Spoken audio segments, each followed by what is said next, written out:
আমাদের জীবন থাকতে আমরা স্পষ্ট ভাষায় বলতে চাই, বাংলাদেশে আওয়ামী লীগ ফিরবে, অবশ্যই ফিরবে। এবার আওয়ামী লীগ নিষিদ্ধের প্রতিবাদে সংসদ ঘেরাও করার আলটিমেটাম দিয়ে আবারও রাজপথে বিএনপিকে কঠিন হুঁশিয়ারি দিলেন হাসনাত আব্দুল্লাহ। আওয়ামী লীগের নিষেধাজ্ঞা প্রত্যাহারের দাবিতে সংসদ থেকে রাজপথে বেশ সোচ্চার হয়ে উঠেছে এনসিপি।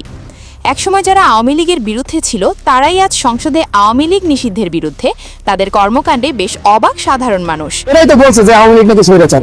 এরা তো বুঝতেই পারতেছেন যে আসলে নিজেরা বাঁচার জন্য এখন এদেরকে দলে টানতেছে, এছাড়া তার কোনো অপশন নাই। এদিকে আওয়ামী লীগ নিষিদ্ধের প্রতিবাদে রাজপথ না ছাড়ার হুঁশিয়ারি দিয়েছেন হাসনাত আব্দুল্লাহ। বিএনপিকে হুঁশিয়ারি দিয়ে হাসনাত আব্দুল্লাহ বলেন, বিএনপি প্রতিহিংসার রাজনীতি করছে, তাদের কর্মকাণ্ডেই প্রকাশ পাচ্ছে। তারা মানুষের মতামতকে উপেক্ষা করে আওয়ামী লীগকে সংসদে তড়িঘড়ি করে নিষিদ্ধ করেছে। তাহলে কি তারা আওয়ামী লীগের ফিরে আসার ভয় পাচ্ছে? তাই এই জুজু ভয় নিয়ে অবৈধভাবে সংসদে নিষিদ্ধ করেছে। কিন্তু আমরা তো নিষিদ্ধ চাই না, এদেশের মানুষ চায় না।